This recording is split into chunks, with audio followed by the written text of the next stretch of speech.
Quando eu fui pro encontro, eu fazia de vez em quando assim, quando eu achava que o programa tinha sido muito legal, eu dava uma olhada para ver se tinha sido mesmo. Tudo que eu imaginava ou se alguma coisa tinha me escapado. Você assistiu o programa todo? Assisti. Se eu achasse que tinha sido alguma coisa ruim, alguma coisa que eu fiz numa pergunta que eu não gostei, aí eu olhava de novo. Mas aí isso não era mais todo dia. Era que aí já não tinha mais tempo, não. Botar um programa inteiro não era muito difícil todo dia, né? É muito trabalho. Mas eu fazia de vez em quando, eu ia lá olhar se eu tava superestimando o que foi bom ou superestimando o que foi ruim. Entendi. E às vezes você se surpreende dos dois lados, né? Às vezes que você achou que foi muito ruim, não foi tão ruim, foi ok. Para aquele momento, para o ao vivo, para aquela circunstância, estava ok.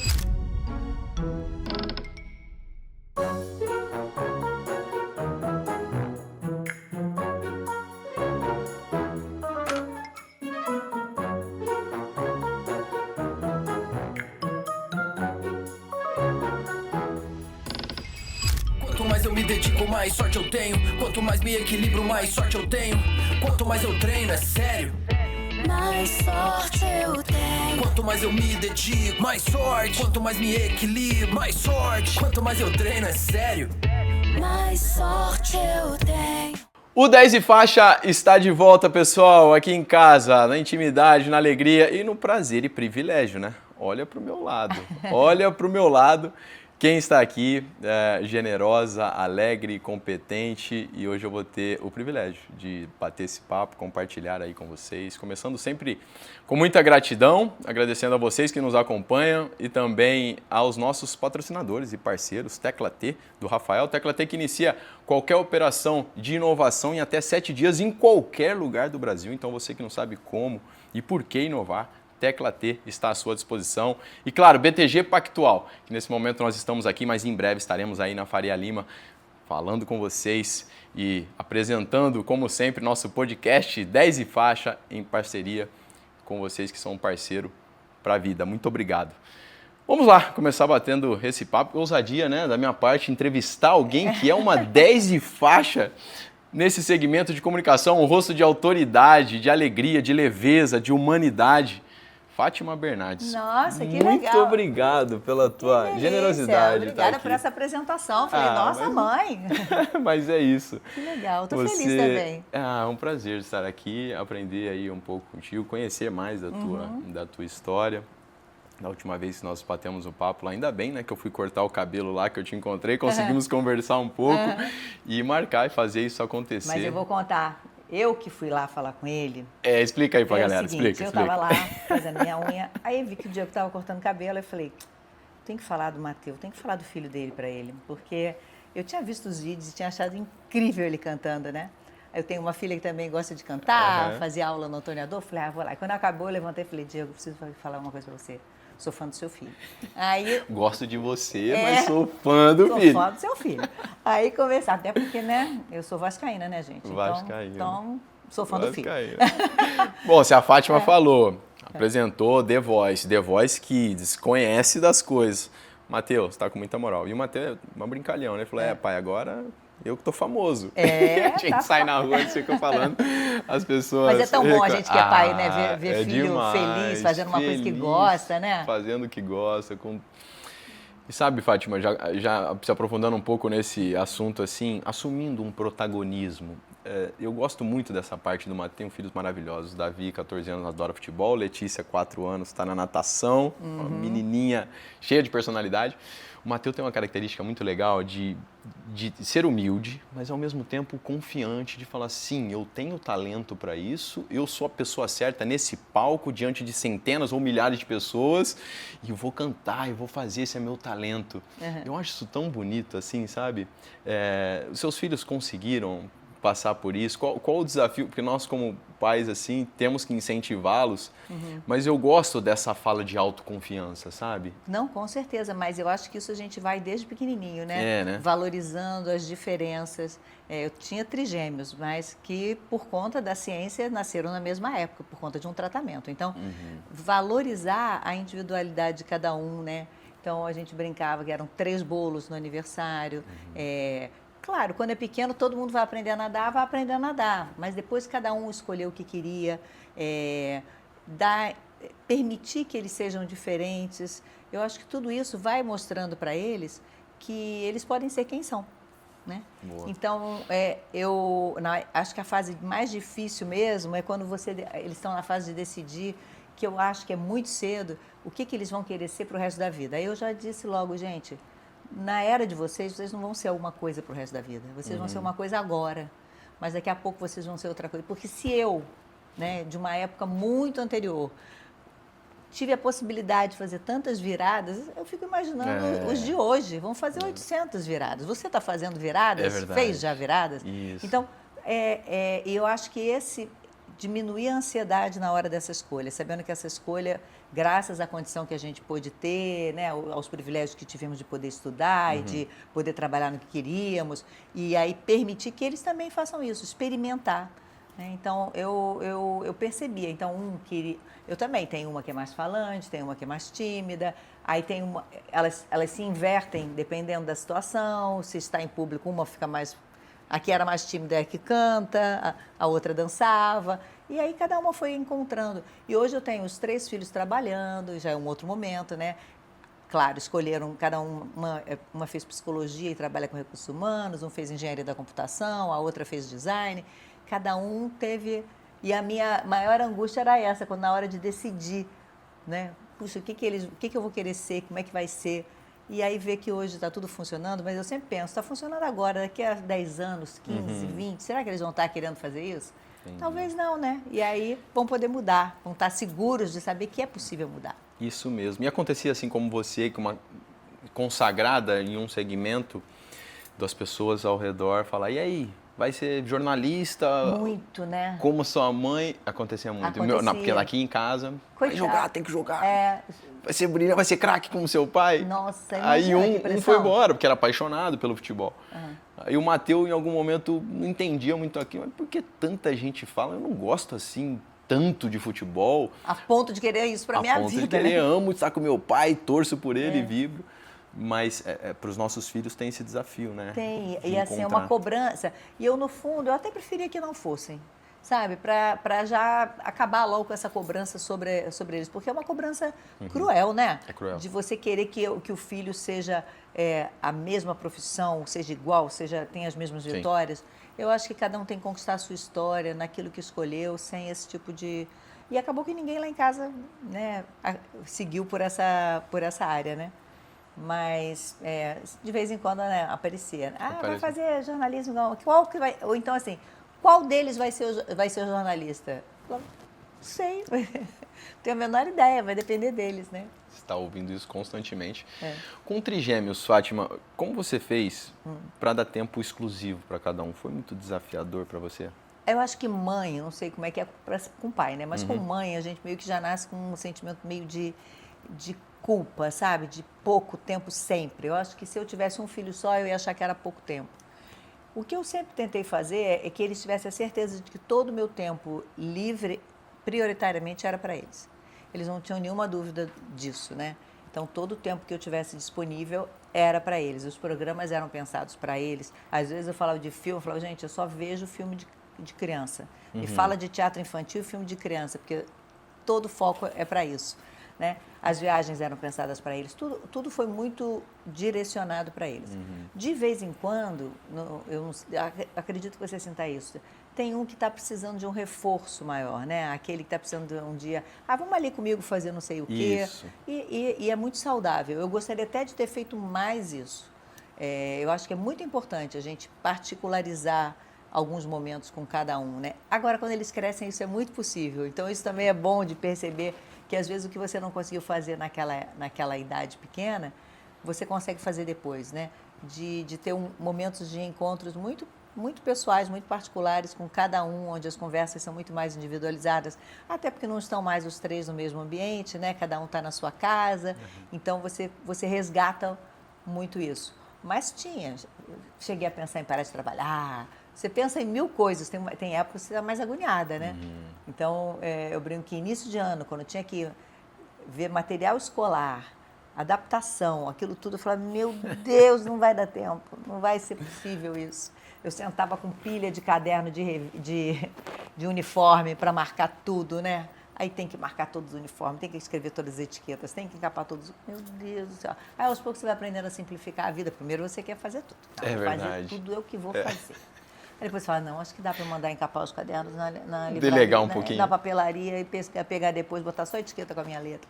Então, você vai aprendendo muito, porque não vem com bula mesmo, então a gente vai aprendendo, mesmo, né? É isso mesmo. E você conseguir equilibrar bem isso na sua vida como um todo, de autocobrança, Fátima? Porque eu acredito que a alta performance, independente do segmento, caminha junto com a autocobrança, né? Autocrítica.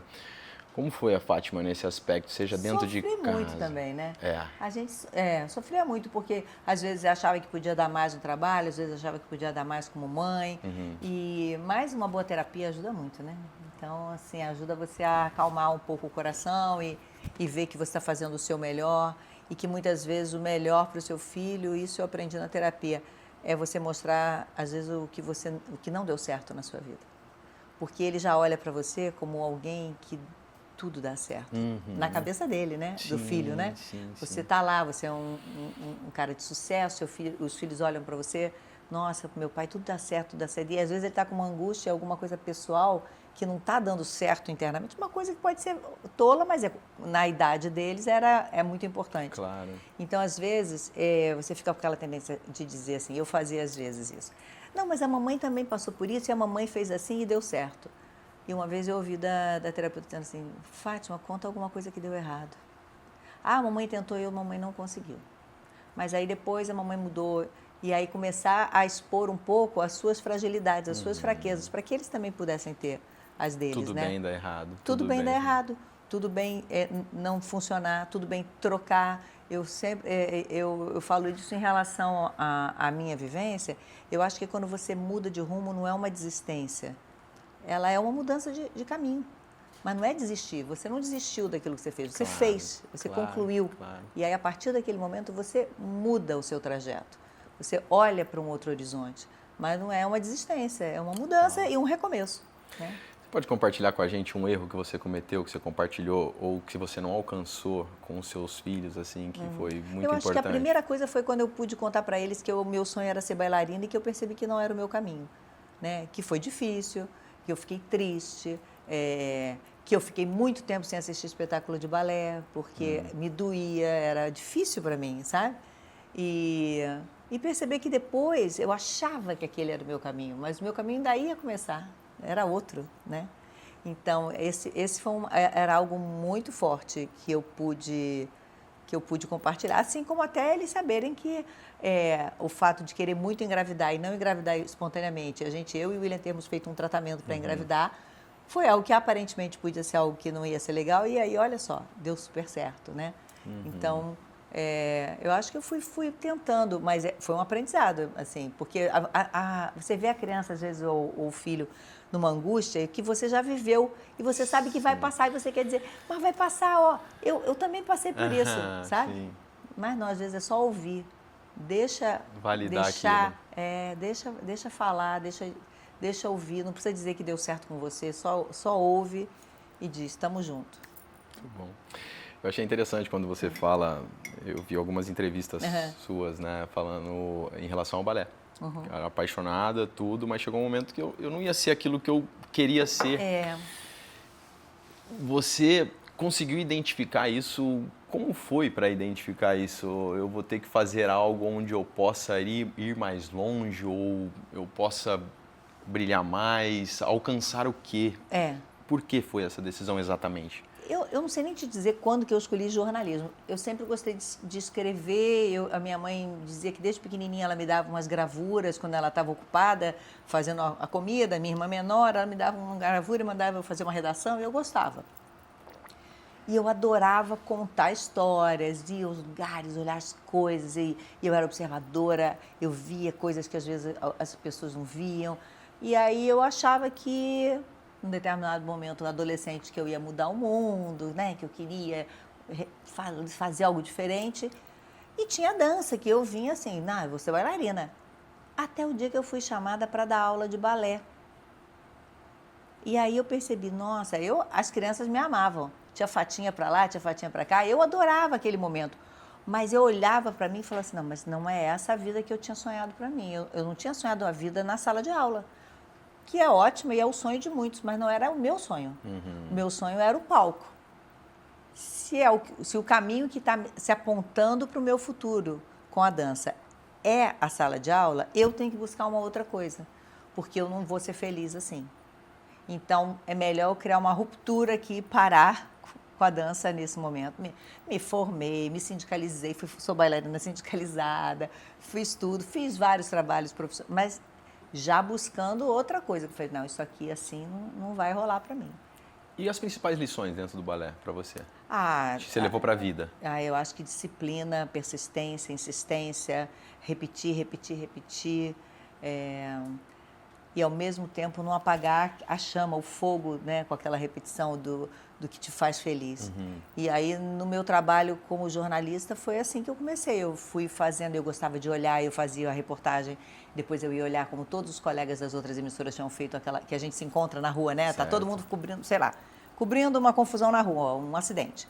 Eu ia ver depois como é que cada um contou aquela história, porque no fundo a gente conta histórias, né? E aí fui entendendo que eu gostava mais exatamente de ouvir pessoas, de contar as histórias de vida. E aí fui caminhando, mas era assim, não, aqui não ficou bom nisso. Eu gostava de me ver, na verdade eu me estudava, né, para ver o que podia melhorar. Isso é uma baita de uma virtude, né? Porque assim... Nem todo mundo consegue. Eu confesso que às vezes é incômodo eu ficar me vendo, né? É incômodo. Mas é necessário. E eu depois, quando eu não fiz isso a vida toda, fiz durante um tempo, depois, quando eu fui para o encontro, eu fazia de vez em quando assim, quando eu achava que o programa tinha sido muito legal, eu dava uma olhada para ver se tinha sido mesmo. Tudo que eu imaginava ou se alguma coisa tinha me escapado. E quando eu achava que era muito ruim... Você assistiu o programa todo? Assistia. Aí eu olhava de novo, se eu achasse que tinha sido alguma coisa ruim, alguma coisa que eu fiz numa pergunta que eu não gostei, uma intervenção que eu achei que não foi legal, eu olhava. Mas aí isso não era mais todo dia, porque aí já não tinha mais tempo, não. Botar um programa inteiro não era muito difícil todo dia, né? É muito trabalho.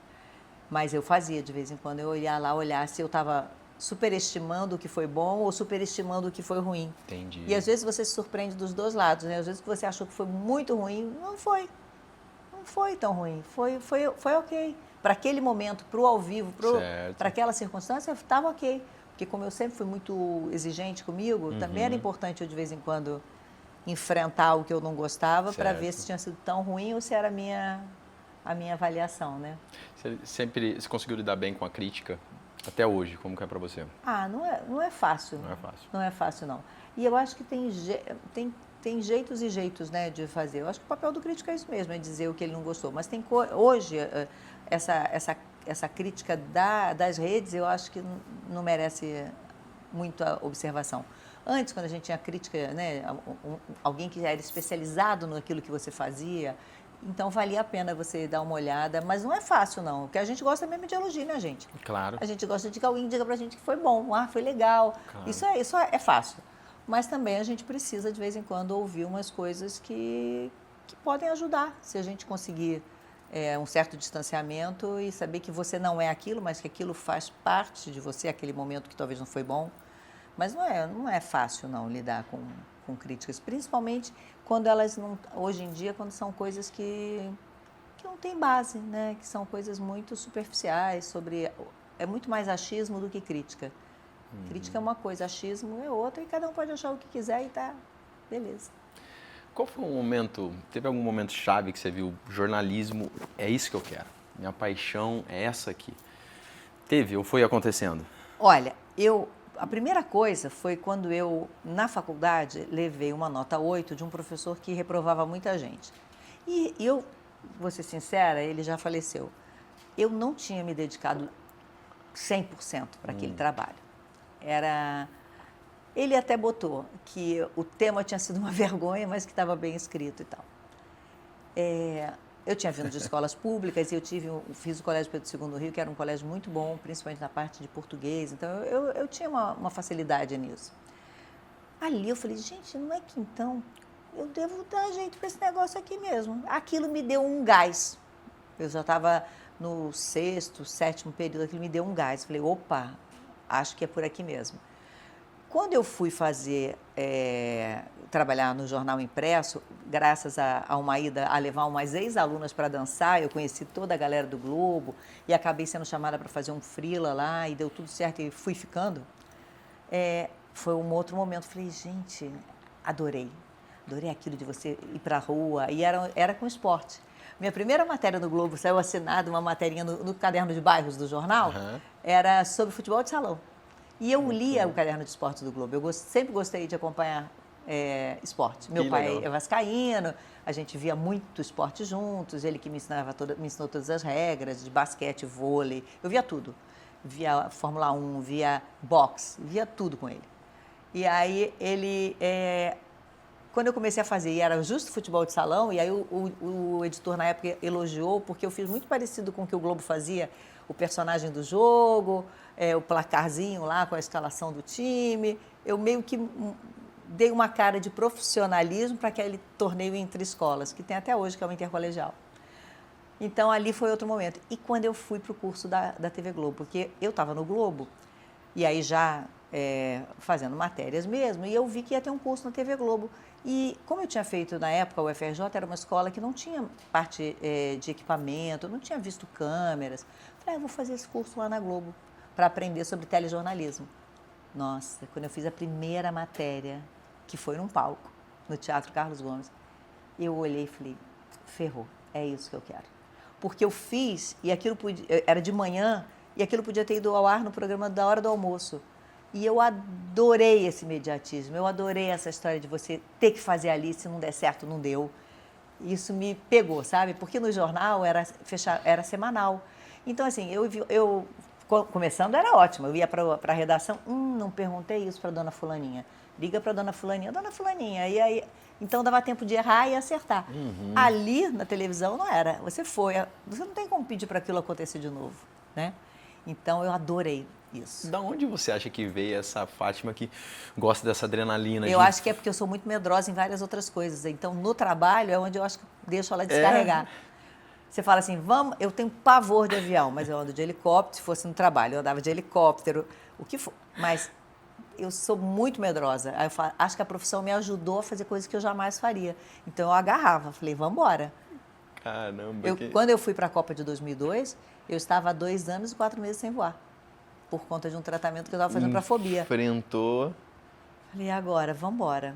Imagino que deve ter sido um evento assim, que você fez a cobertura espetacular, a entrevista com o Ronaldo Fenômeno, tudo aquilo. Ficou conhecido, inclusive, como a musa da Copa ali, né? Foi muito legal aquilo. Mas deve ter sido muito especial, então, esse momento para você, em vários aspectos. Vários aspectos. Eu estava 2 anos sem voar e fui chamada para dizer, pelo meu diretor, para dizer, a gente vai precisar que você vá para a Copa do Japão. Falei, meu Deus do céu. Aí fazendo tratamento para fobia. Porque eu custei muito a perceber que eu tinha desenvolvido isso depois que as crianças nasceram. Olha só. Depois que elas nasceram, eu comecei a evitar voo. Mas para mim era muito óbvio. Por quê? 3 crianças, 3 carrinhos, 3 cadeirões. Gente, daqui a São Paulo, vamos de carro, né? Vamos para a praia. Vamos para o Nordeste? Não, gente, eles não vão me lembrar, vão para Angra. A gente pega o carro, vai rapidinho. Aí era babá, era muita coisa. Então, para mim, não é que eu estava fugindo do avião, é porque era muito mais prático. Só que quando eu já estava quase com 2 anos sem voar, eu falei, eu só estou indo para um lugar onde dá para ir de carro. Aí comecei um tratamento de terapia cognitiva, comportamental, aí avisei o pessoal na TV, foi super legal, assim, tive um super acompanhamento, me deram uma folga antes da viagem profissional, eu fui com as crianças pela primeira vez para a França, porque a nossa viagem para a Coreia era Rio, Paris, Paris, Seul. Aí eu fiz essa perna, Rio, Paris, com as crianças, com a família toda, fui ver minha irmã, fomos para a Disney de Paris, para ter boa memória, porque a minha última memória era péssima, era eu tendo uma crise de pânico. Então, aí foi, 15 dias depois embarquei de novo nesse mesmo voo, aí falei, não, já fiz isso. Aí fiz Rio-Paris, fiz Paris-Seul e brinco que foram os meus piores voos, foram na Coreia. Porque os voos são muito curtos, os voos são muito curtos, venta muito, tem um vento que vem da China que eu não sei por que vai fazer a curva logo ali, eu acho, porque a gente decola assim, ó. Decola. 35 minutos de voo. Ele até chegar lá em cima, já tem que começar a descer. Eu falo, meu Deus do céu. Olha, eu olhava para as pessoas no avião, Eu falei, não, meu Deus do céu. Aí me avisaram, eu comecei a sondar, falei, no Japão também a gente vai fazer esses voozinhos assim. Não, lá tudo é no Shinkansen, voo trem-bala. Falei, graças a Deus. Nossa, que Aí ótima eu notícia. aguentei, porque eu não sei se eu ia aguentar uma Copa inteira com aquele voo assim, não. Impressionante. Mas aí consegui, né? Consegui. Aí eu acho que assim, já falei, já que eu tô aqui, agora isso tem que fazer valer a pena. E aí eu mergulhei, eu só fiz trabalhar. Que tipo, No final não quis nem ir a Tóquio, porque terminou em Yokohama. Eu já estava 40 e tantos dias sem ver as crianças. Falei, não vou a Tóquio, daqui eu vou direto para o Brasil de volta. Muito bom. Vamos falar um pouco também de Jornal Nacional. Você esteve ali como âncora, né? Daquele...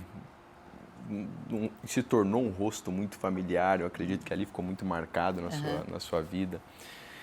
Fátima, como é sentar ali e ter que transmitir para falar para milhões de pessoas? Quais são os desafios? O que você teve que aprender? Medos que teve que enfrentar?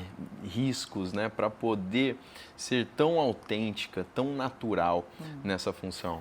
Primeira coisa, eu nunca pensei nesses milhões de pessoas, né? Acho que desde que eu entrei na TV, eu particularizava muito, assim, eu abri o jornal, o meu primeiro Boa Noite, tinha dias que eu falava pensando na minha mãe, tinha dias que eu falava pensando no meu pai, como se eu estivesse dando para o porteiro daquele que estava naquele dia, sempre pensando em falar para alguém e sempre pensando que era uma pessoa que estava me vendo. Então, assim, eu nunca gostei de dizer uma boa noite para vocês. Eu sempre falei uma boa noite para você, porque é como se fosse muito especial o meu falar para aquela pessoa que estava ali me ouvindo. Então, eu sempre gostei de que a pessoa tivesse uma sensação de que era especial para ela, especialmente para ela, né? E eu acho que como eu vim também de experiências em outros jornais, e principalmente também de uma experiência de reportagem na rua, que dá uma cancha de você improvisar muita coisa, eu acho que chegou na hora certa para mim, o Jornal Nacional. Quando eu já tinha alguma experiência que daria para eu tocar aquele... Porque é uma responsabilidade, né? Uma responsabilidade. Você fala para milhões. Então, assim, acho que também o fato de eu poder trabalhar o texto, poder ver os vídeos antes, já ser de uma geração que já era parte da equipe e não só a pessoa que coloca no ar o produto. Isso também dá muito mais segurança. Você vê os vídeos antes, você vê os textos antes, você fala aqui não está legal, vou mexer que fica melhor para mim falar desse jeito. Acho que tudo isso ajudou a ter mais tranquilidade para aquele cargo. É uma responsabilidade, mas também o William também sempre falava isso. A gente tinha uma certeza, o Jornal Nacional era muito maior do que a gente. Então, a gente tinha que ser um instrumento daquele veículo que é muito maior do que todos nós. A gente vai passando por ele e ele vai ficando. Então, também ter essa certeza, acho que também dá uma baixada de bola na gente. Muito bom. Ali a gente acompanha, tem um teleprompter ali, né? Para quem não sabe, tem uma tela que você vai indo e acompanhando e lendo, mas até que ponto você participava daquilo, mudava para deixar dessa forma mais íntima e pessoal, assim, você fazia? Sim, o William era o editor, agora já acabou de sair, mas até ainda não me acostumei, mas era o editor-chefe, ele dava a palavra final, mas até ele dar a assinatura dele, eu tinha total liberdade para mexer no que fosse necessário, no que eu achasse que ficava melhor para mim e tal, e depois, óbvio, era submetido a ele. Mas quando você também trabalha com uma equipe há muito tempo, a própria equipe já sabe, vai escreve pensando em você também, né? Então, sim, e olhar os VTs, pedir modificação, porque eu tinha uma função de editora executiva, então você tem um trabalho de bastidor, participar das reuniões, sugerir pauta, né? Então, é um trabalho que é muito grande. As pessoas perguntam, que hora você chegava lá? Eu chegava tarde, chegava às 2h30. Tem gente que chega às 10. Na época, né? Uma equipe que vem, gigante. Que na verdade, na véspera já começou a mandar para os estados, e para o que a gente chama das praças, mandar para os estados o que a gente espera para o dia seguinte, né? Então, é um trabalho contínuo. Você nunca está totalmente desligado e relaxado, porque você está sempre vendo uma coisa e fala, meu Deus, a gente precisa tratar disso, e pensa numa pauta, né? Então, você vai ver que você vai ficar viciado nisso e ficar assim, vi uma pessoa que surgiu, que preciso falar com essa pessoa, quero muito conversar com essa pessoa. Acho que isso vai agregar para o podcast. Aí você começa a ficar com o seu olhar muito, o tempo todo conectado, atento, né? O seu radar fica muito ligado. Teve alguma matéria, pauta que marcou a Fátima, assim, pessoalmente, do Jornal Nacional? Teve muitas, né? Acho que depois que Imagino. fui filha, todas que falavam de criança eram muito, principalmente sofrimento de criança é muito difícil. Mas teve a menina que tinha o nome das minhas 2 filhas. A menina se chamava Laura Beatriz. As minhas filhas são Laura e a outra Beatriz, né? E ela foi uma sobrevivente do desabamento do Morro do Bumba, em Niterói. E foi uma cobertura que eu fui fazer em loco, né? Eu ancorava, o William chamava e eu fui para lá. E eu vi aquela menina sentadinha, toda arranhada assim na testa, com um arranhão no braço. E quando eu chego para perguntar, falei para ela, como é seu nome? Ela falou, Laura Beatriz. Aquilo já foi um choque para mim, de imaginar o nome das minhas 2 filhas, naquela única criança que tinha acabado de passar por um trauma, perdido gente da família, né? Ficado o pai puxando pela perna para ela sair. Então, assim, eu nunca esqueci. Depois eu reencontrei essa menina lá no encontro. A equipe levou ela de surpresa e foi lindo reencontrá-la e vê-la bem, bonita, estudando, né? E de ver como a vida é bonita, como a gente aproveitando. E ela, eu imagino, né, as oportunidades que ela teve, ela estava aproveitando, né, o máximo possível. Então, foi muito bom reencontrá-la. E a mais difícil, desafiadora, assim, que foi pra você, teve alguma? Porque nessas entradas ao ar, ao vivo, se eu não me engano, a tua primeira no JN foi numa enchente do Rio de Janeiro, 1900... Eu estava como repórter, sim, 88. Olha isso, 1988. Eu fazendo uma cobertura de chuva e fui parar no JN para entrar ao vivo. Essa foi uma que te marcou também? Eu sou da geração que ouvia o Jornal Nacional com o Cid Moreira. Ouvi o Cid falando, de lá fala ao vivo, a repórter Fátima Bernardes, você começa a tremer do pé. Eu falei, ainda bem que eram só, 45 segundos. Se fosse 1 minuto, o tremor já tinha chegado na garganta. E ali não tem teleprompter que nós estávamos falando. Tem, ali não. Você leu... Não, eu escrevi com uma caneta pilô, botei na capa. Quando eu tirei, tinha um borrão. Aí, daquele dia em diante, nunca mais escrevi ao vivo. Falei, então eu vou contar. Porque eu tive que contar. Isso foi muito bom também. Falei, eu tinha que contar o que eu tinha visto. E eu tinha escrito, então eu sabia o que era. Né? Eu sabia. Então eu sabia o que eu tinha que dizer ali. E aí, a partir dali eu falei, é isso que eu vou fazer da vida. Eu não vou, quando é ao vivo, eu não vou escrever. E o encontro todo era sem teleprompter. Uau. Porque aí eu falei, aqui vamos tocar. Exceto quando eram merchandising, que eu tinha uma mensagem muito direta para dar e tal. Ou alguma coisa que chegasse de urgência depois que eu já estava no palco e que o diretor precisasse mandar para mim, que era importante chamar. Sei lá, às vezes acontecia de você ter que chamar o jornal hoje, que tinha uma notícia muito importante. Então, aí sim, ele botava e eu já sabia que aquilo ali tinha que ler, né? Mas assim, Caramba. a gente falava ele todo, fazia ele todo. Baita desafio isso aí, de estar de frente com a câmera e ter que transmitir com a dosagem certa, uma notícia às vezes que é muito triste, outra que é muito alegre. Nossa, imagina o Fantástico do dia da morte do Ayrton Senna. Foi horrível. Foi terrível. Assim, foi uma coisa assim que eu pensava só assim, eu não posso chorar mais do que a família do Ayrton Senna, mas nós brasileiros nos sentimos família. Eu não conhecia ele pessoalmente. Não tive a chance de conhecer, ele morreu tão cedo, né? Verdade. Mas assim, a gente sentia família, mas eu também não pude. Eu falei, eu tenho que conseguir fazer esse programa. Eu, o Celso Freitas e a Sandra Nenberg. Falei, a gente tem que... Nós pensávamos isso, que a gente tinha que conseguir fazer o programa, mas foi muito difícil, muito difícil. Esses programas que são... que causam uma surpresa na gente pela vida, pela fatalidade, né? Não é fácil. O que te motivou a fazer essa transição depois para um jornalismo de mais entretenimento, mais leve, digamos assim, né? Olha, eu acho que quando eu voltei da Copa de 2002, muita gente, inclusive o meu diretor na época, isso, toca desse jeito, faz o jornal mais... Mas as notícias, muitas vezes, não permitem que a gente viva. A gente não vive um período de um mês como aquele de 2002, com a gente ganhando, com tudo acontecendo de bom, né? E foi um período, para quem estava aqui, muito difícil, que nós tivemos a perda de um colega jornalista assassinado pelo tráfico, o Tim Lopes. Então, para quem estava aqui, foi um sofrimento, você alternar momentos de muita alegria com momentos de muita tristeza.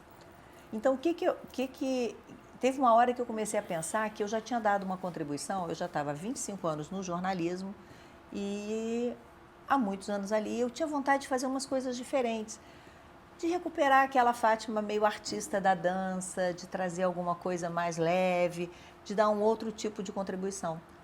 E eu, de início, eu não pensei num programa para o entretenimento, eu pensei num programa que eu apresentei e que aí me disseram, mas isso é para o entretenimento. Então, aí eu fiquei muito feliz, porque a gente discutia vários assuntos que eram pautas da atualidade. Tinha a música, que é uma coisa que para mim era muito legal, eu achava que assim, de manhã as pessoas estão em casa, muitas vezes estão trabalhando, aquela correria, a música é tão importante, né? Eu falei, ter música, ter pessoas falando e ter os artistas falando principalmente mais como seres humanos do que como artistas, falando da conversa do tema do programa, se colocando e para a gente ver que eles são como a gente, né? Então eu tinha muita vontade de dar essa virada e eu tinha medo de que se eu não fizesse essa virada depois ficasse tarde. Então eu tentei, aí eu cheguei a tentar um pouco antes, em 2009, mas aí tinha a Copa na África, eu estava com muita vontade de fazer aquela Copa. Tinha muita vontade de fazer aquilo, tinha outro período de eleições, e aí eu falei, as entrevistas são um grande desafio também, com os presidenciáveis. Sim. Falei, vamos para mais esse desafio. Quem sabe vem mais uma Copa? Porque eu tinha estado em 94, a gente tinha sido campeão. Tinha estado em 2002, a gente tinha sido campeão. Eu falei, quem sabe, né? 98 não foi, 2006 não foi, mas vai que 2010 de novo. Então, vamos nessa. Sempre a esperança. Sempre Brasil em Copa, sempre né? esperança. Sempre. Então, aí fui. Aí na volta que eu entreguei o projeto e a gente, em 2011, aí, no fim de 2011, eu saí para o programa estrear em 2012. Toda grande empresa começa com ideia, né? Mas transformar essa ideia em algo que funciona de verdade precisa de propósito. E te fazer chegar lá com tecnologia e inovação é o nosso. Além da nossa expertise em alocação de talentos, também desenvolvemos aplicativos, plataformas e sistemas personalizados que resolvem os problemas reais do seu negócio. Já são mais de 300 empresas que confiaram em nós para crescer através da tecnologia. Da estratégia à entrega. Trabalhamos lado a lado com você, porque a gente entende que a tecnologia só funciona quando ela está a serviço dos seus resultados. Vamos construir juntos? Vamos falar de mais transições que você fez. O que é transição para você? O que isso representa na sua vida? Desafio e frio, assim, desafio e frio na barriga. Eu acho que o que eu ofereço de melhor para o público é quando eu estou nesse estado de efervescência, de será que vai dar certo? Como é que vai ser? O que eu vou precisar mudar? O que eu vou precisar aprender? Isso eu acho que é quando eu ofereço o melhor. Então, falei, vamos nessa. Então, quando o programa estava para fazer 10 anos, falei, 10 anos, uma década, tá bonito isso. E aí eu tive dois fatores. Eu tive a pandemia, que foi muito difícil fazer um programa diário na pandemia, que ficou praticamente jornalístico, porque não podia ter convidado, não podia ter música, as pessoas só falavam comigo pelo telão, era eu sozinha no estúdio. Foi muito difícil, foi muito desgastante emocionalmente, aquele período de mortes, todo dia falando daquela barbárie que foi. E aquilo foi muito sofrido, ter que estar levando um pouco de esperança, de indignação, de informação, né? Tinha horas que eu pensava, meu Deus, onde é que a gente está falhando? Quando eu via, sei lá, uma festa lotada de gente sem máscara, eu pensava, onde a gente está falhando? Onde é que a gente pode falar? O que a gente pode falar de diferente para as pessoas entenderem que não é hora? Então foi muito desgaste e eu descobri um câncer em 2020, né? No fim daquele primeiro ano da pandemia. Deu tudo certo, eu não precisei fazer quimioterapia, nem mais fiz uma cirurgia. E aí eu falei, filhos foram 2 morar fora, eu falei, tá na hora de uma outra virada. E aí eu esperei os 10 anos do programa, eu falei, uma década é uma coisa bonita, foi um programa que eu tinha criado, um programa que a Globo decidiu manter na grade, eu falei, nossa, que legal, né? Eu ter tido uma ideia lá que muita gente colaborou para que ela desse certo, é claro, mas ficou lá, né? Tá lá até hoje.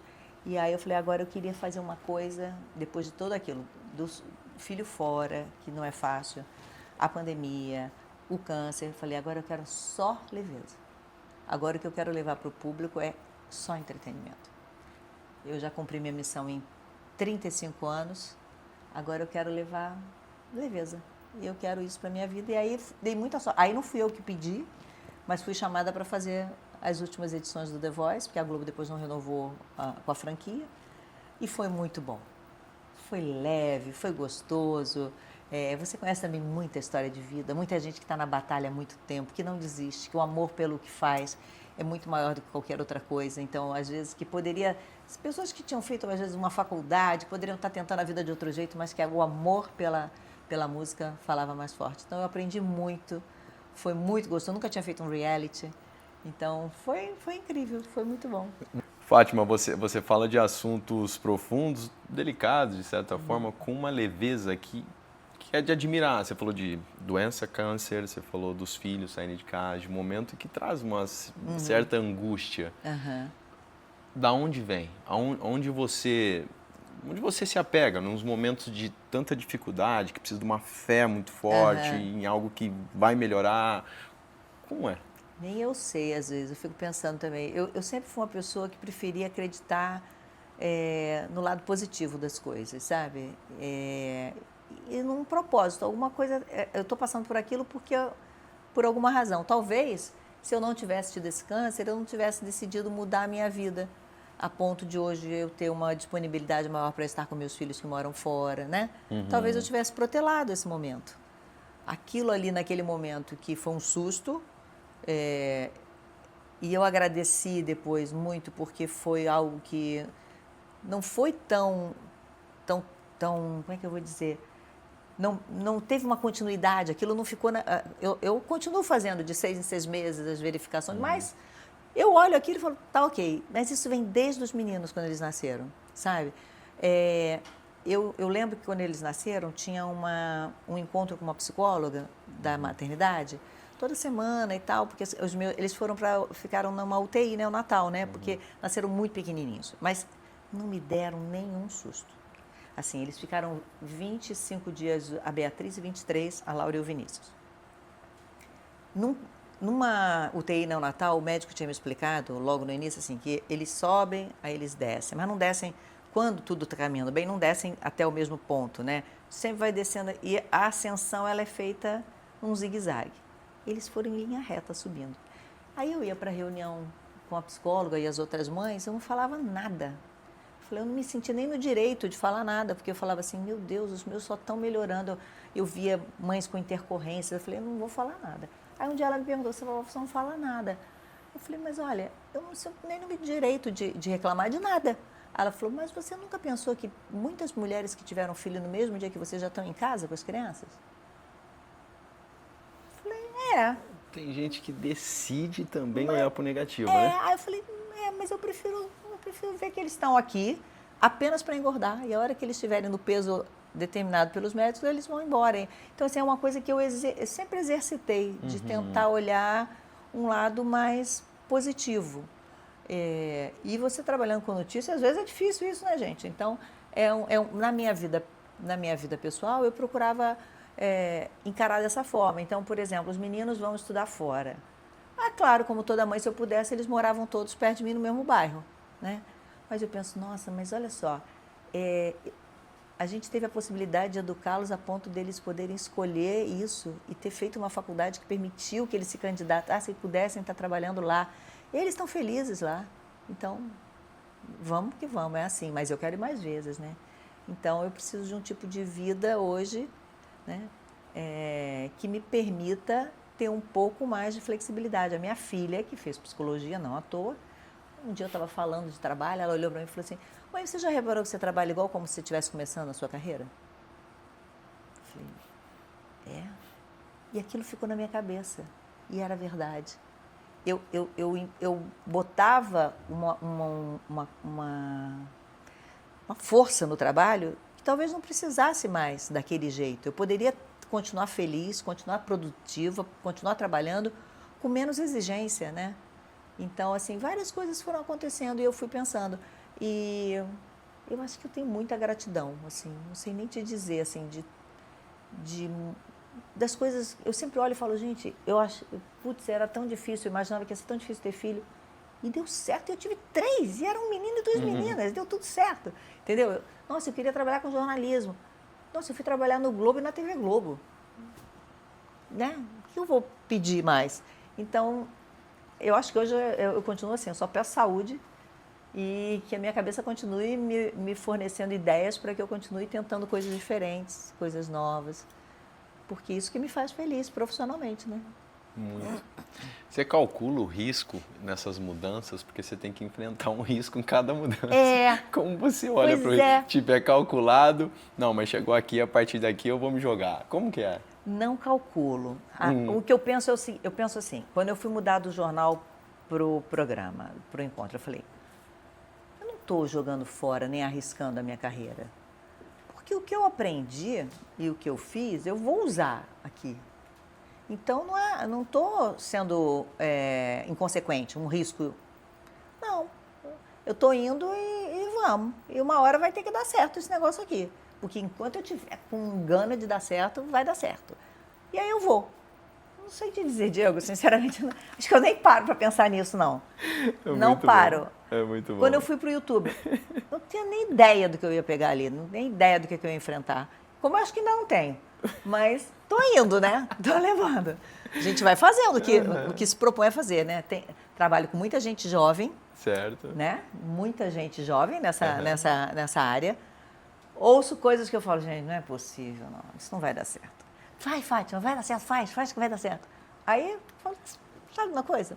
Vamos fazer? Não era para isso que eu vim? Para experimentar, fazer experimentos, tentar coisas. Aí eu brinco com eles, faço uma pauta que eu que escolho e faço uma que a galera fala, faz que vai dar certo. Então a gente vai brincando assim, a gente vai compondo.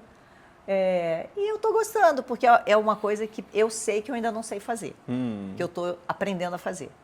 Aí a hora eu sinto que é uma coisa que para mim ainda tem desafios ali. Eu falo, mas vou por onde? Como é que eu faço, né? Às vezes me surpreendo, porque tem gente que chega para mim e fala, passei a te acompanhar e estou me sentindo muito mais próxima. Eu falo, puxa, mas mais do que já era próxima na televisão, né? Com todo mundo acompanhando tudo, mas é um outro chegar, Claro. Né? Então, tô gostando. O que você encontrou ali agora no YouTube, por exemplo, no teu canal, que te surpreendeu, seja positivamente ou negativamente? Acho que poder tirar um pouco daquela perfeição da televisão.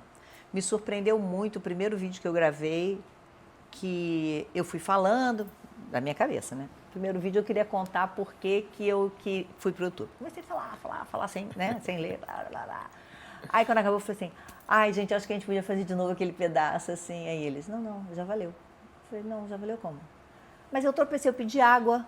Não, mas não tem problema. Eu falei, não, mas como não tem problema? O diretor, não tem problema, Fátima.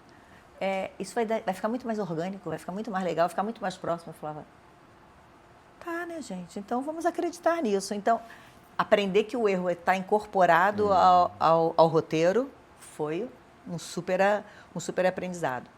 Perceber que, às vezes, numa pauta despretensiosa, eu posso trazer um assunto como, por exemplo,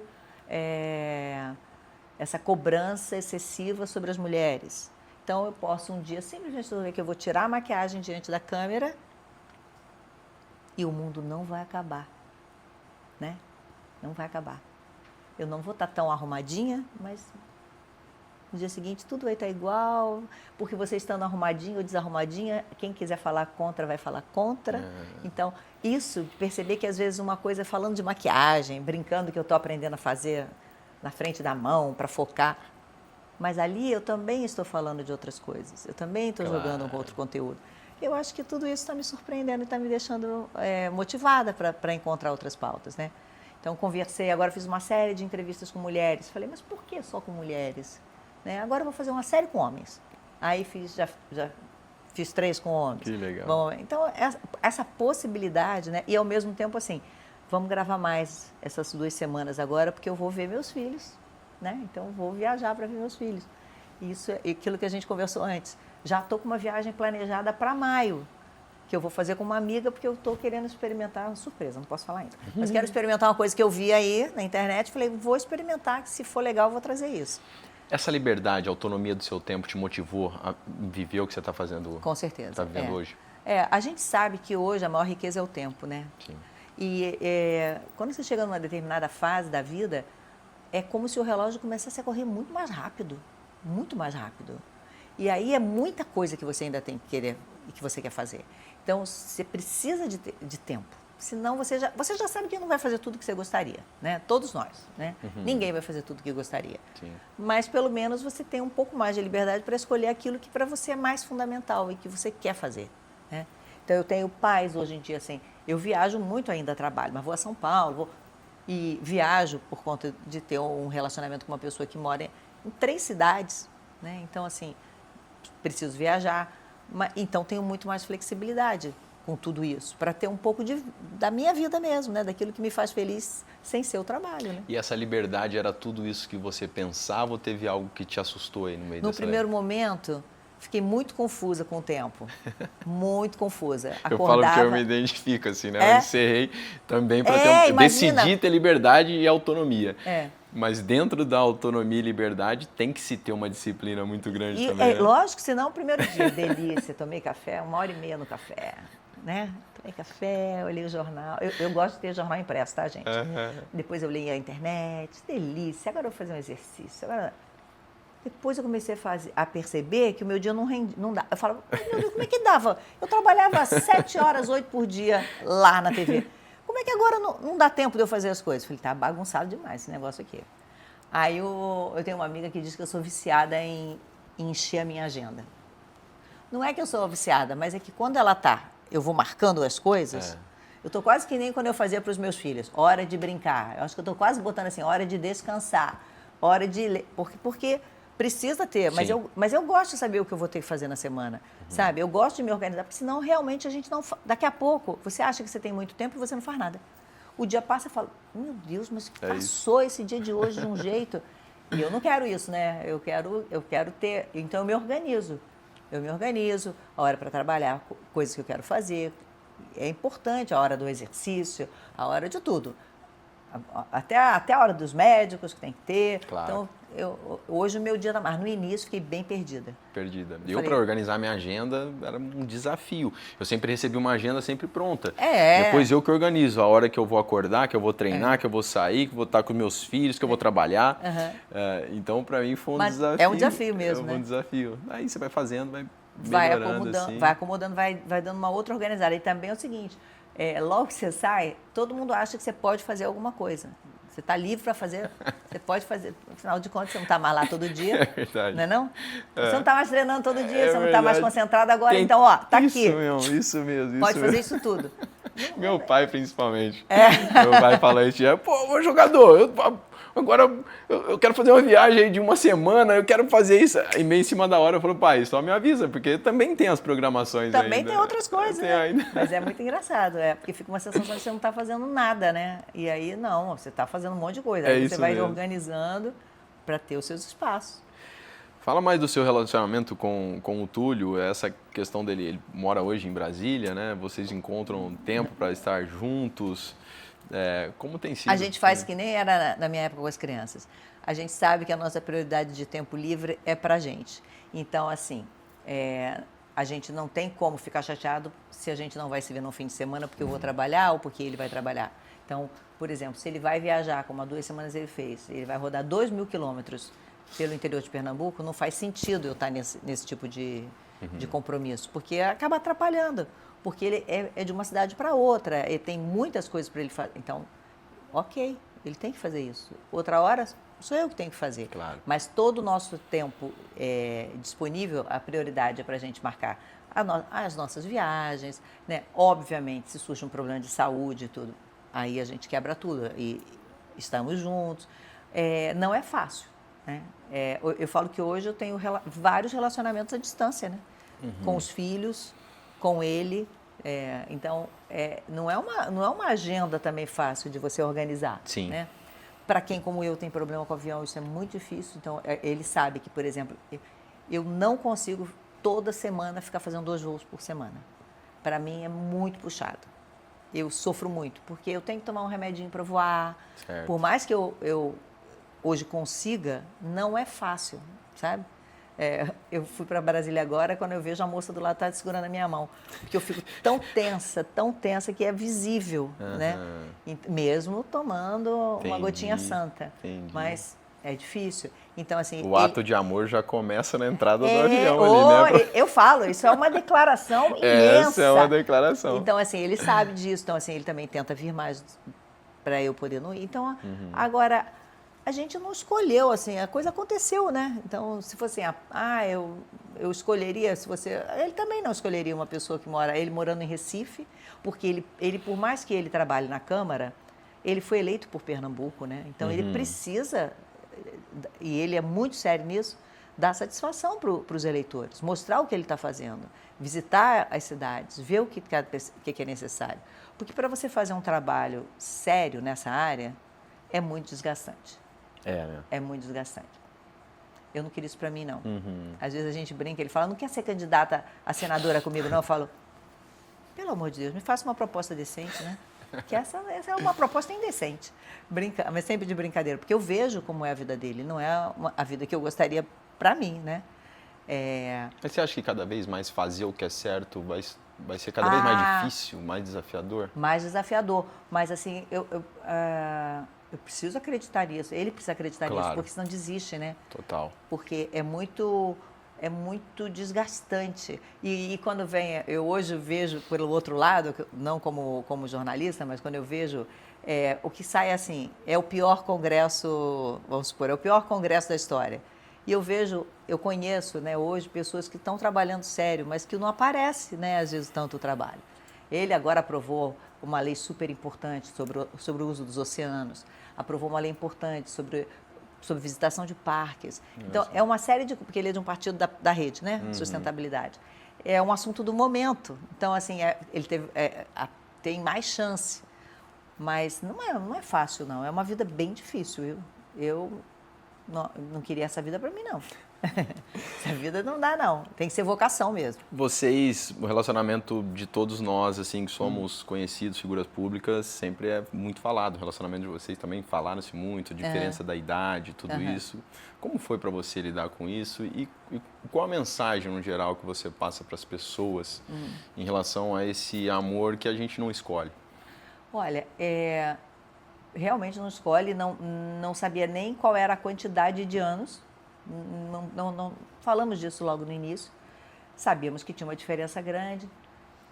O que eu fico muito impressionada é por que essa... e não é só de idade, não, né? Se for uma diferença, às vezes, de altura, as pessoas falam. Se for uma diferença de classe social, as pessoas falam. De nível intelectual. Cada casal é que tem que saber se aquilo é fundamental ou não, determinante ou não, para eles estarem juntos. E, às vezes, não é, né? Então... no início, eu fiquei mais incomodada do que ele. Eu fiquei mais preocupada do que ele. Quando eu falei com os meus filhos, a minha filha, de novo, psicóloga, falou, mãe, se fosse o contrário, você estaria falando isso? Eu falei, não. Ela falou, é porque sempre quando a mulher é mais velha, o assunto vira assunto. E eu até postei no canal, eu fiz uma pesquisinha, nada profunda, e vi que todas as notícias sobre o Donald Trump e da Melania não falavam que eles têm 25 anos de diferença, eles têm 25 anos de diferença. E todas as do Macron com a Brigitte falavam da diferença de idade, porque ela é 25 anos mais velha. Então, assim, há um reforço disso. Então, quando a diferença é maior para a mulher, e aí eu no início fiquei mais preocupada com isso. E ele falou, mas porque as pessoas diziam, quando daqui a 5 anos, isso não vai durar 1 ano, aí depois não vai durar 5. Fizemos 8, então agora deve estar dizendo que não vai durar 10. Mas assim, porque quando você tiver tal idade, ele vai ter tal idade, né? Aí ele dizia, mas quem garante que até essa minha idade, você ainda vai querer estar comigo? Você não pensa também que eu também me sinto inseguro? Tipo, será que ela vai querer continuar comigo? Vai continuar vendo interesse em mim? Então, não é só o homem que vai... Porque era sempre assim, como sempre se a decisão do fim do relacionamento viesse dele. Ele falava, você não pensa que pode vir de você? Aí eu falei, pode mesmo. E aí a gente viu uma peça na época que era Vou deixar de ser feliz por medo de ficar triste. E era exatamente isso, o relacionamento de uma mulher mais velha com uma pessoa mais jovem, em que eles pensavam, então, quer dizer, porque um dia a gente vai ficar triste, porque um dia pode vir a terminar, então a gente não vai ser feliz agora. Então vamos ser felizes, né? E cada um cuidar da sua vidinha, que já dá bastante trabalho, gente. Dá um trabalho cuidar da própria vida. Se estiver cuidando direitinho da própria vida, não dá tempo de entrar na página dos outros para falar besteira, não. Né? Não, Mas é que eu tenho tantos seguidores muito apaixonados que eu, assim, às vezes tenho até pena de alguém que fala alguma coisa, porque vem um exército da salvação assim em cima para contrariar, falar que absurdo, porque eu nunca precisei responder nada, ele não responderia. Deixa a pessoa falar, porque eu acho que se a pessoa tem a necessidade de falar alguma coisa agressiva para alguém, isso diz sobre ela. Não diz nada de mim. Eu estou feliz, estou bem, né? Se a pessoa fala alguma coisa agressiva, é porque ela deve estar sofrendo muito, ela deve estar com algum tipo de dificuldade. E eu acho que, principalmente quando esse comentário é de mulher agressivo, é porque essa mulher é tão maltratada, muitas vezes, que eu acho que quando ela pode, ela descarrega em algum lugar, porque ela é muito maltratada, né, no dia a dia. A gente sabe como é difícil para muitas mulheres, para todas nós, muito difícil. Então, eu relevo e falo, deixa, não faz mal não, eu estou bem. Deus abençoe você, seu relacionamento, essa leveza, essa alegria, empatia, que tem muito a ver com autoconfiança, de quem sabe o que é, né? Transmitir com amor todas as mensagens, mas ao mesmo tempo com muita firmeza. Eu acho que a gente ter segurança de que... eu sempre falo assim, e falava também para meus filhos, o que você está fazendo faz mal para alguém? O meu relacionamento faz mal para alguém? Ter mudado de trabalho faz mal para alguém? Não, né? Eu estou fazendo mal para alguém? Então, simbora. Né? Porque eu não faria? Eu não faria se fizesse mal para alguém, né? Se eu estivesse prejudicando alguém. Com certeza. Mas eu não estou prejudicando ninguém, estou tocando a minha vida, né? Feliz. Então, vamos embora. Muito bom. O que você passa para os seus filhos em relação à rede social, que nós já falamos muito? Graças a Deus, eles foram numa geração que chegaram já nas redes. Assim, eles já tiveram celular só com 12, foram os últimos. Mãe, todo mundo está tendo celular, mas não era o celular igual é hoje, né? Então, acho que eles já chegaram no momento com mais maturidade, né? O que eu falava muito era assim, não posta nada onde você está. Não posta nada enquanto estiver lá. Deixa para postar depois. Porque a gente não sabe, tem muita gente ruim, né? Que às vezes tem um objetivo qualquer e às vezes até alguém que, sei lá, tem tanta gente louca. Então, não posta. E eu acho que eles foram eles foram aumentando o uso de acordo com que foram ficando mais adultos. Meu filho não usa, uma filha só tem um grupo fechado dela, e a Beatriz, que tem o Instagram dela aberto. Ela é designer, então ela tem outro, ela canta, ela gosta de fazer coisas e postar, e ok, mas ela é muito tranquila em relação a isso. Também não responde, também não se envolve em confusão. Agora, eu fico pensando, eu tenho dó dos pais que hoje têm filhos com 12, 14, 16 anos. Ou seja, você tem dó de mim. Tenho. É difícil, não é? É por isso que eu te perguntei. Como é que você faz para equilibrar, para a criança não ficar completamente um outsider, completamente diferente de todo o resto? E como é que você convence? Eu acho que tem que ser muito clara a conversa, que eu ouvia de muita gente, é o seguinte, você pode ir para a rua sozinho? Então, você não pode ter total autonomia e independência. Não é invasão de privacidade. É acompanhamento. E eu vou fazer esse acompanhamento. Se você quiser usar, tem. Eu acho que a base é essa. Não dá para deixar sozinho. Não dá. Tem que ter uma vistoria, tem que ter um acompanhamento, tem que estar junto. Porque a gente não deixa sair, às vezes, né, aqui no bairro sozinho, e aí vai ficar mergulhado num mundo que você não tem acesso. Não dá. É isso. Não dá. Tem que conversar, tem que dizer, tem que ser claro que o nome disso é amor. Amor. E a gente pode ser muito amigo dos filhos, eu sempre quis ser, mas eu, além de tudo, eu não posso abrir mão do papel de mãe, né? E como o William nunca abriu o lugar de pai, esse papel é nosso, esse ninguém mais vai ocupar. Amigo tem muito, mas esse papel é nosso e a gente não pode abrir mão dele. Por mais desgastante que seja, porque né? É desgastante. Eu lembro que teve uma vez, não era nem rede social, não queria deixar ir no churrasco, meu chata eu, né? No churrasco do terceiro ano, porque eles eram segundo ano. Eu não queria, porque era num lugar que vendia ingresso. Festa com ingresso. E eles ainda não faziam isso, eles iam à festa de conhecidos, né? E aí eu falei, não, isso não vai. Aí a minha filha, Beatriz, usou um argumento. Mãe, isso está ligado à escola, você acha que se desse problema a escola ainda permitiria que isso acontecesse? Foi um bom argumento. Contra um bom argumento, né? Não tem. Falei, ok, então nós vamos nessa vocês vão e a gente vai ver como é que é. Aí foi, levou, buscou, mas assim, ela usou um argumento interessante. Eu também estava sendo rígida demais, porque era uma coisa que tinha uma ligação com a escola. Era o terceiro ano da escola, eles eram o segundo ano, queria comprar, mas eu sabia que aquele pessoal do terceiro ano estava vendendo para pessoas que a gente não conhece. Mas realmente nunca devia ter dado confusão, caso contrário a escola teria evitado que essas festas acontecessem. Então, foi uma negociação. E também é isso, né? Você estimular o filho a ter um poder de argumentação. Porque senão, eu não queria filho que ficasse dizendo só assim, futuramente, né? Um filho que soubesse botar a opinião dele, argumentar, mas com educação, com tudo, mas sabendo. Então, assim, eu tive que ceder, né? Nessa eu falei, é verdade, Beatriz, esse argumento foi muito bom. Seu perfil de liderança, eu sou apaixonado pelo tema, assunto liderança, e as mães são líderes incríveis, né? Que nos inspiram, transformam as nossas vidas. Seu perfil de liderança, então, sempre foi esse, da conversa, empatia, se me convencer, não tenho problema em ser confrontada, consigo seguir e ceder. Em algumas coisas ceder, em outras não mesmo.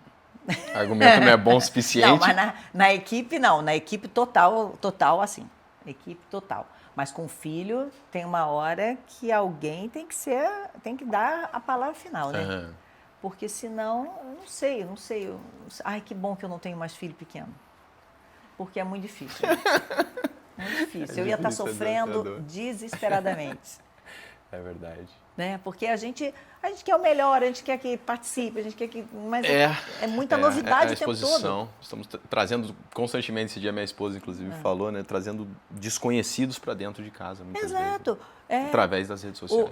Eu entrevistava muito, eu tenho um amigo hoje, né? Foi o meu parceiro de programa, o Rossandro Klinger, que é um psicólogo e um palestrante também, e ele fala muito disso. De como os nossos pais não abriram mão de ser pais. Eles não tinham medo. E ele diz que hoje ele vê muito pai e mãe com medo de exercer a função e de perder o amor do filho. E que não se perde o amor do filho exercendo isso. Eu acho bem interessante essa visão dele. Que por mais que na hora irrite, em algum momento ele vai sentir como cuidado. Claro, sabe? Com certeza. Eu tive uma colega que dizia que não podia ir a tal lugar simplesmente porque ela podia ir a tudo. E as outras pessoas diziam, ora o pai deixava, ora a mãe não deixava, ora podia, ora não podia, e ela sempre podia. Ela começou de vez em quando a dizer que não podia. Para ela ficar igual, porque assim, ela podia tudo. Né? E acho que a gente tem que ter alguns limites, né? Com certeza. Mas conversado, né? Com troca. Eu me identifico muito com essa conversa, entender o porquê. Não quero, por que não quer? Gosto de entender o argumento. E aprendo muito com isso. Peço desculpa, conto minhas histórias. Também peço desculpa, já pedi. Me livrei desse peso de ter que ser também, porque é pai perfeito e ter sempre a razão. Por que a gente vira perfeito quando tem filho? A gente não é. Exatamente. Não é, né? Aí quando nasce filho a gente tem que ser perfeito. Nós não somos, a gente vai errar. É isso mesmo. Né? Você falou do William Bonner, ele passou por uma transição de ciclo, encontrei ele no restaurante, foi super simpático.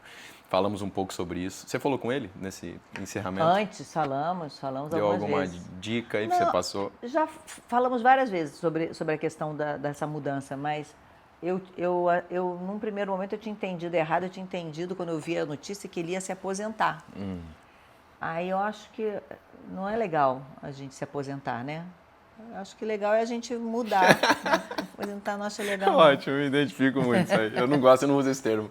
Você aposentou? Não, encerrei um ciclo. Não, gente, 38 anos de idade, cara. Não gosto, você não aposentar pode não convém, né? Mas para um jogador de futebol... eles falam isso, né? Encerrou a carreira. Essa, né? Essa aqui eu estou encerrando agora. Porque encerrei essa aqui vai esse ter ciclo aqui. Mas eu tenho visto isso no mundo do futebol. Assim, muita gente, eu acho muito legal isso. já se prepara. Não tinha isso, Não né, tinha, Diego? não tinha. Mas assim, a pessoa se preparando, gente fazendo faculdade, gente pensando em ser preparador físico, gente pensando em ser fisioterapeuta, gente pensando em ser técnico. Eu vejo pessoas com. Eu acho que hoje está mais. Não posso falar no país inteiro, porque a gente tem mil países dentro do país e a gente tem uma minoria que é o jogador de sucesso, né? E eu acho isso uma dó, porque as pessoas sonham em ser jogadores, elas só pensam em ser jogadoras dos 20 clubes que participam da Série A, no máximo da Série B. E aí, e os campeonatos da Série C, da Série D, né? Os locais, os regionais, e o salário que nunca é o que eles imaginavam, e aí muita gente não se prepara.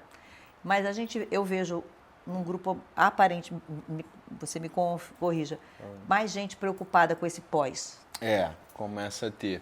E aí aproveita, vou estender um pouquinho mais teu tempo, tá legal? Tá Posso bom. ir, tá, mais 10 minutos. Não tem problema. Porque esse tema é muito interessante. Quando se fala de encerramento de ciclo, o jogador passa por um conflito muito grande. Em algum momento eu tive esse conflito de confundir o ser e fazer, né? Ou seja, se eu não faço e exerço a profissão de jogar futebol, visto uma camisa, eu não tenho valor em quem eu sou. Então eu fico dependente do que eu faço. Como eu vou encerrar isso?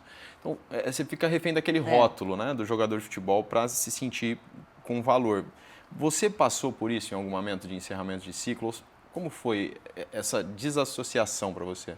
Eu acho que quando eu saí da TV, você sente um pouco isso, porque vinha uma coisa muito desconhecida para mim, que era essa questão da internet, né? Você fala assim, nossa, e agora? Será que as pessoas vão querer me dar entrevista ainda? Né? Sem o meu crachá? Será que... Então, passa um período de você ficar em dúvida, assim. E é muito bom quando você consegue virar isso e falar, não, ó que legal, tem algo que é o meu valor e tem algo que é Eu sempre tive muito claro que eu trabalhava numa empresa que era um canhão, né? Era um canhão. Né? E que se eu tivesse trabalhado a minha vida inteira em outras empresas, a minha visibilidade teria sido ao longo da minha carreira muito menor do que foi, né? Como você nos clubes que defendeu, se tivesse sido em outros clubes menores, né? Não significa que não tenha bom jogador em clubes menores, claro. Né? Mas a visibilidade, os holofotes são diferentes. Então, eu sempre soube disso, mas é muito importante a gente ter a noção do nosso valor. Porque senão, aí sim, você entra numa... E eu já vi muita gente entrar em crise, porque fica completamente perdido, porque não sabe quem é. Isso mesmo. Não sabe mais quem é na hora que você tira um crachá, né? Não, é o caso do William, porque o William vai fazer o Globo Repórter e tal, e eu fiquei tranquila e tal. Achei muito legal ele ter escolhido uma transição bacana também. Eu acho que ele vai fazer coisas incríveis lá. Claro, com certeza. Com a Sandra, né? Que é amiga de muitos anos. Então, acho que vai ser uma delícia. Vai ser uma delícia esse trabalho, viu? Definitivamente. Fátima, o que você diria para Fátima de 20 anos, hoje? Calma. No momento que você está... Se eu tivesse 20 anos, calma. Eu diria o que a minha mãe diz para mim, o mundo não vai acabar amanhã. A minha mãe sempre me dizia isso. O mundo não vai acabar amanhã. Porque eu sempre fui agoniada, ansiosa, querendo fazer mil coisas, com a minha agenda cheia. Mas dentro disso carrega, você concorda, um entusiasmo, uma paixão com a vida que é incrível, impressionante, e conecta muito. Hoje você está com o seu canal, trabalhando com muitos jovens, e essa juventude que você carrega é uma baita virtude. Né? Era isso que você ia me perguntar ou eu me antecipei? Você ia perguntar o que eu diria para a Fátima de 20 anos, não é isso? Isso. Calma. Você já respondeu isso aí. Era isso mesmo que eu ia responder, falar para ela, calma, minha filha, não vai acabar amanhã. Tem tempo. Fátima, você é a nossa escolhida de hoje, 10 e faixa, né? Que o 10 legal. e faixa é justamente o protagonismo da camisa 10 e a faixa como liderança, como influência, como referência. E você definitivamente é assim. Parabéns por ser o ser humano que você... Foi boa a nossa conversa. Pô, muito. Por isso que eu falei, vou estender um pouquinho. A plaquinha tá aí, Lu, mostra a plaquinha aí. A última plaquinha. Apagou? Apagou com 1h10. Ah, é? Mas assim... Lamento quem vai editar. É muito gostoso conversar contigo. Todas as vezes que eu tive com você, assim, minha sogra quando quis ir lá no encontro, e você foi super simpática. A última vez agora, você falando, elogiando a presença que você traz no olhar, a simplicidade na forma de falar, mas ao mesmo tempo muita verdade, autenticidade, assim. O papo foi extraordinário. Eu espero que todo mundo goste. Vai ter uma responsa aqui, né? Não, mas foi tão bom, foi muito ótimo, bom, tá muito né? bem. Mas eu desfruto também. Eu gosto de subir no palco de alguma forma, respiro fundo e eu acho que é isso. Então, foi um prazer bater Acho que esse fazer papo com verdade você. que faz a diferença. Né? Quando a gente está inteiro naquilo que a gente está fazendo, vai dar certo. É isso mesmo. Muito obrigado. Então, essa faixa aqui vai para você e eu quero saber, na sua vida, quem é o 10 e faixa na sua vida? 10 e faixa na minha vida é minha mãe. Certamente. Ela foi a pessoa, é a pessoa, né, que até hoje eu faço coisa para receber a aprovação dela. Até hoje. Mas é uma aprovação na parceria, tipo, é algo leve? Sim, foi a melhor avó que eles poderiam ter. Minha ex-sogra também foi uma avó maravilhosa, mas morava em São Paulo, então minha mãe foi muito presente. E por isso, assim, a mãe do William poderia dar o brigadeiro em qualquer horário, que para mim estava tudo bem, né? Mas a minha mãe falava assim, como é que você está fazendo? Que horas você quer que dê o banho? Porque todos os dias ela estava na minha casa, quando as crianças chegavam da escola, né? Ela e meu pai. Mas, assim, eu falo na mãe porque nós tínhamos uma proximidade muito grande. Nós temos uma proximidade muito grande. E eu sempre que vou fazer alguma coisa, eu penso um pouco nela, assim, como é que ela veria. Até porque ela foi uma pessoa que se dedicou inteiramente à casa, não teve a oportunidade de trabalhar fora, de ter esse outro tipo de vida que eu tenho. E eu também sinto que faço um pouco por ela. Eu brinco que ela foi uma péssima mãe, não me ensinou a lavar, passar, cozinhar, não sabia fazer nada disso, porque em casa eu não precisava fazer nada disso. Eu só precisava estudar. Ela falava assim, estuda. Ela e meu pai, isso nunca falaram assim, para casar, não. Estuda, seja independente, depois você pensa. E aí nós temos uma diferença pequena, de 20 anos. Então, assim, durante muito tempo teve muita afinidade, muita coisa próxima, né? De duas mulheres na vida muito ativa ainda, né? Ela foi avó cedo, com 55 anos. Ela me ajudou demais da conta. Ela e ele me ajudaram muito. Então, meu faixa 10 é ela. Parabéns. Olha quem chegou ali. Vem cá, Matheus. Mateus, sou sua fã. Ai, mas isso é moral, viu, Matheus? Isso é moral, viu? Brincadeira. Eu falei que eu não sei se eu faço um autógrafo, que é uma coisa que você não sabe o que é muito antiga. Mas se eu faço uma foto com você, acho que eu vou fazer uma foto. Pode ser? Matheus apresentou The Voice Kids. É uma referência muito inspiradora. Lindo você. E sabe o que é legal? Que a gente sente que você está muito feliz quando você está cantando. Obrigada. Isso passa, assim, você cantando, a gente vê assim, nossa, ele está muito feliz. Muito obrigada. Dá um beijo aqui no pai, sorriso maravilhoso. Te amo, meu garoto. Muito lindo. Esse Matheus é encantador. Mas não foge não, que eu quero fazer a foto mesmo de verdade. Fátima, muito obrigado. Muito obrigado foi um prazer. mesmo, assim. Passou a ser ainda mais admirador, um fã de verdade. Que bom. Você é mais fã do meu filho, mas eu sou mais fã Não, eu do sou teu. sua fã também. Teu Vascão, espero que esteja bem. Tá feliz com o meu Vascão? Deus. Vai terminar assim? Jura? Não, aí não. Traz as boas vamos recordações. Edito Traz isso as antes. boas lembranças. Boas lembranças. Decide olhar pro positivo. Vamos olhar pro positivo. Ainda temos aí a Copa do Brasil. Vamos Enfim, né? Vamos lá. Tá aqui. Obrigada. Que demais. Obrigado. Até breve. Que Deus abençoe sempre. Muito obrigada. Ai, que lindo. Tá com meu Linda. nome e tudo. Muito Sim. lindo. Amei. Muito obrigado. Vamos fazer Bom, uma foto em pé? Vamos, deixa eu só finalizar aqui com a turma. Então tá, né? Muito- Tá trabalhando, gente. É bom, que sinal que o papo foi bem. Não era um bate-papo. Tá em casa, né? Obrigado. Obrigado vocês. Acredito que vocês se sentiram aqui na sala de casa, né? Um papo muito leve e, de fato, surpreendente, né? Por mais que eu já estava com a expectativa muito alta. Então, muito obrigado por estarem aqui com a gente. Se inscreva aí no nosso canal, siga a gente nas redes sociais. O 10 e Faixa tá aí, brilhando. Tá sendo um prazer, uma honra sentar aqui e bater o papo com tanta gente inspiradora. Obrigado mais uma vez, Tecla T. Obrigado, BTG Pactual. A gente se vê em breve. Obrigado, equipe Alobi também pela parceria. E, enfim, em breve estaremos juntos. 10 e Faixa. Valeu! Uau, que demais! Uau.